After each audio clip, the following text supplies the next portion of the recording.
From the University of Leicester in the United Kingdom, this is Glenn Fulcher with another issue of Language Testing Bites. Issue 32.3 of Language Testing this year is a special issue on the subject of diagnostic language testing. For as long as I can remember, language testing textbooks refer to diagnostic tests as one of the 5 types of language test. They then proceed to ignore it almost completely. But in recent years, there has been a real surge in interest and research in diagnostic testing. Now, one researcher who has focused on diagnostic testing is Dr. Eunice Jang from the University of Toronto, and she's a contributor to this special issue. We're delighted that she's agreed to talk to us about this really important field of study. Welcome to Language Testing Bites, and thanks for agreeing to share something of your expertise with our listeners. Thank you so much, Glenn, for the opportunity. My pleasure to talk with you today. Now, just to make things very clear for our listeners, can we start out by asking you to provide us with a definition of diagnostic language assessment? Oh, I must confess I'm not a big fan of definition, but let me take a stab at it. I see it as an assessment approach used to provide detailed information about the areas of strength and further improvement in user-specified language domain. While such diagnostic information actually can serve both teachers and students, its primacy is on learners who are the change agents of their own language learning. Misdiagnosis resulting in mistargeted treatment versus correct diagnosis without actionable plans can be equally problematic, and both precision and actions for improvement are the core features that define high-quality diagnostic assessment. Okay, so now that's clear for everyone, let's start to explore the topic in a little bit of detail.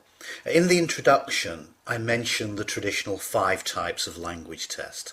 The 2 that are routinely neglected are aptitude testing and diagnostic assessment.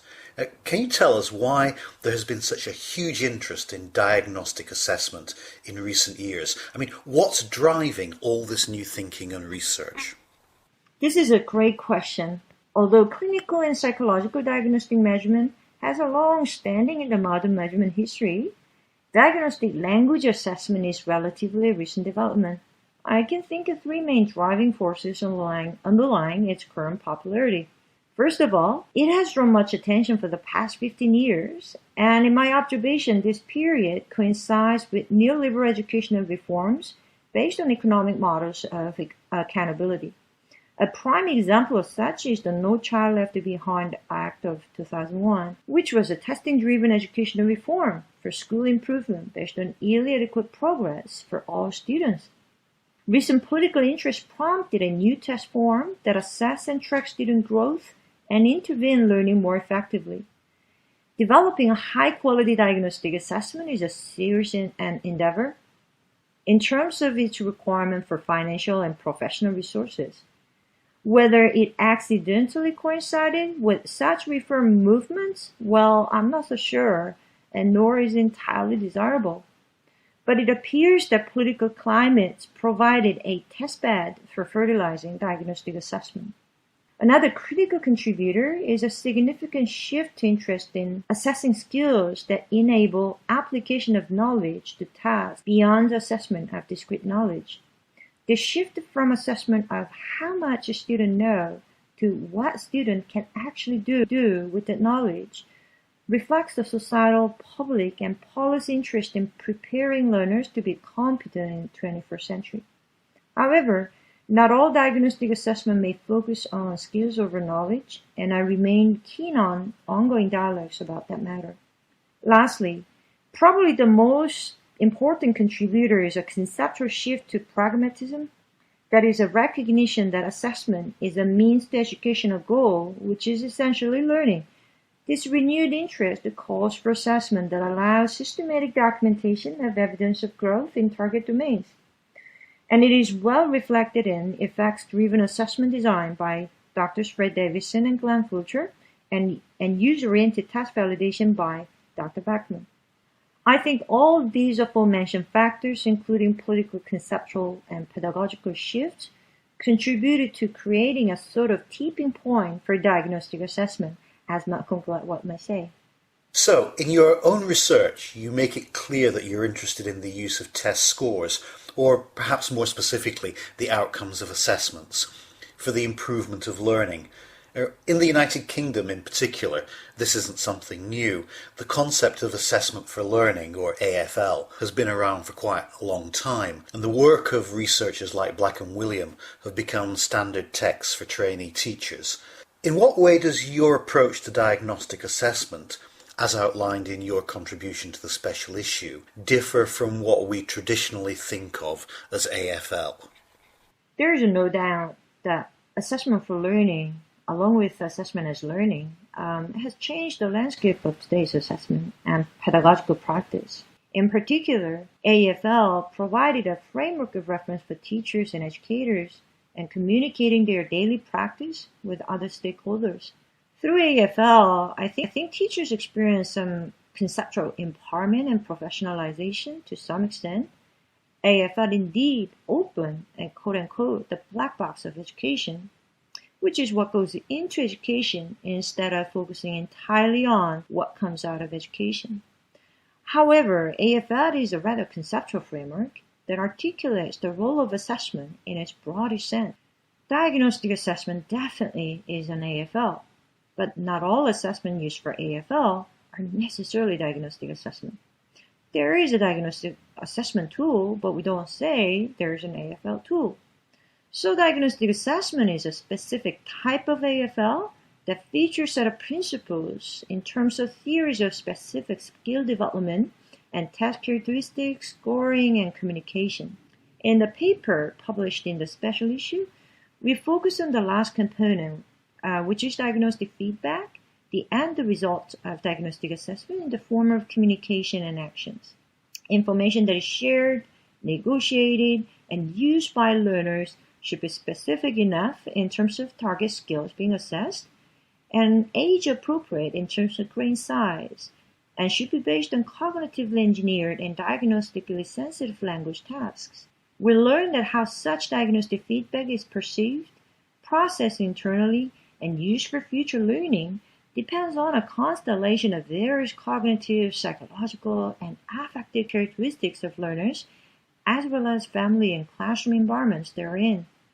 This reminds us of the complexity of the human mind, a need to take into account dynamic interplays between cognitive and non-cognitive traits. I'd like to ask a very specific question at this stage, if you don't mind. In recent literature, I've noticed that there is a tendency to try to retrofit existing proficiency tests with diagnostic information. And I suspect this is what fusion theory was all about. And you've written about this previously in language testing. Where do you stand now on this issue? I mean, do you think we can get diagnostic information from traditional proficiency tests? Or do we have to design diagnostic tests with the diagnostic purpose in mind? Let me give listeners a quick summary of what you referred to in your question.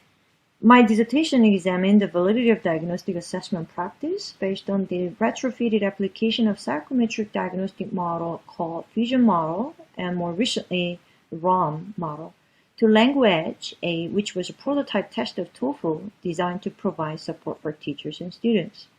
While the study features some positive outcomes of the given CDM and responses from users, I concluded with some warnings that test design based on traditional classical test theory or item response theory principles may not provide diagnostically reliable information due to a lack of diagnostic discrimination at upper and lower ability ranges and a lack of balanced item distribution across target skills. Where do I stand now? Honestly, I must say that I have had a pragmatic turn in that retrofitted application of diagnosis modeling to existing testing programs is inevitable to some extent. But I think of it as a transition to the next era of assessment, and we have gained so much knowledge and experience from that application. Since 2005, I've had opportunities to retrofit CDM to K-12 achievement test, and more importantly, develop a new diagnostic assessment using the same principles. Like architecture, as you eloquently elaborated in one of many papers, Glenn, a test designed with a specific intended use. Proficiency tests whose primary goal is to discriminate among students for selection are built upon the psychometric principles of normal distribution, whereas K-12 standards-based achievement tests tend to serve as a minimum competency measure in which a score distribution tends to be negatively skewed. When CDMs retrofitted to these two different assessments, precision of diagnosis is being compromised differentially. Actually, my research team developed a new diagnostic assessment based on CDM principles, as I mentioned, and it shows the highest level of diagnostic discrimination compared to the two tests. Again, without retrofitting, we couldn't have learned what we now know about cognitive diagnosis assessment, and with that knowledge and skills, I believe we can now design operational diagnostic assessments. And what do you think is the future for computer-based diagnostic assessment? Are researchers looking at automated diagnostics, or is it humans who are required to interpret the outcomes of computer-mediated tests? Oh, this is the question I get excited most these days. Again, I approach the matter pragmatically. That is, what will maximize use? Immediacy or timeliness of diagnostic feedback is critical for maximizing its use. To this end, computerizing diagnostic assessment is so important. I think research-based design of diagnostic assessment and reliable diagnostic scoring modeling based on a representative sample would allow for automatized diagnostic profiling and feedback delivery. There's a growing interest in machine learning through pattern recognition algorithms to unsupervised assessment data, but I don't think it will replace human endeavors, as the diagnostic assessment of language learning and cognition should be grounded in mature theories and interpretations.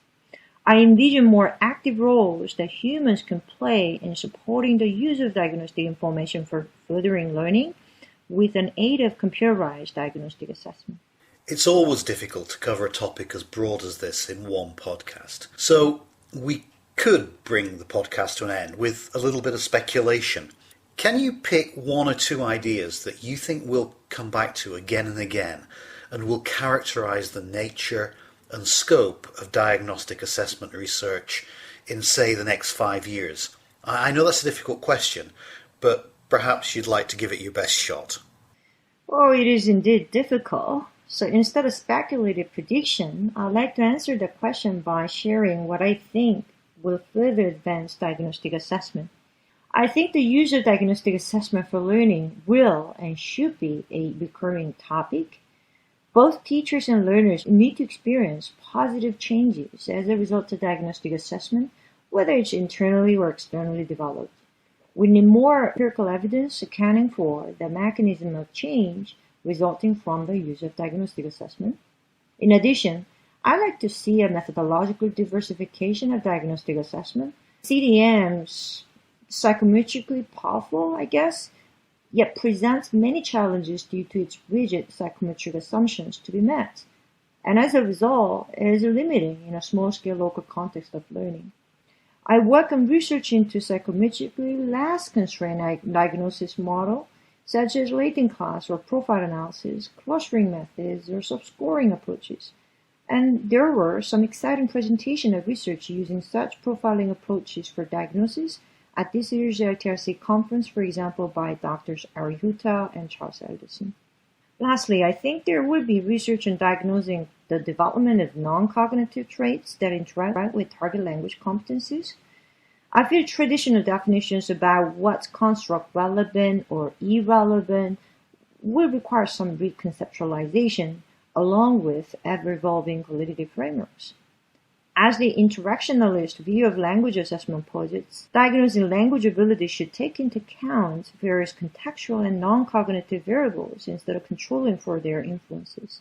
Well, Eunice, I'd like to thank you for joining us on Language Testing Bites and for staring in your crystal ball for us at the end. I'm sure that your paper in issue 32.3 and the others in the special issue will help define the research agenda for years to come. As we mentioned at the beginning of the podcast, you have specialised in diagnostic assessment for many years, and I'm sure that our listeners will now rush off to download your article. I hope so. Thank you so much, Glenn. It was such a pleasure to talk with you.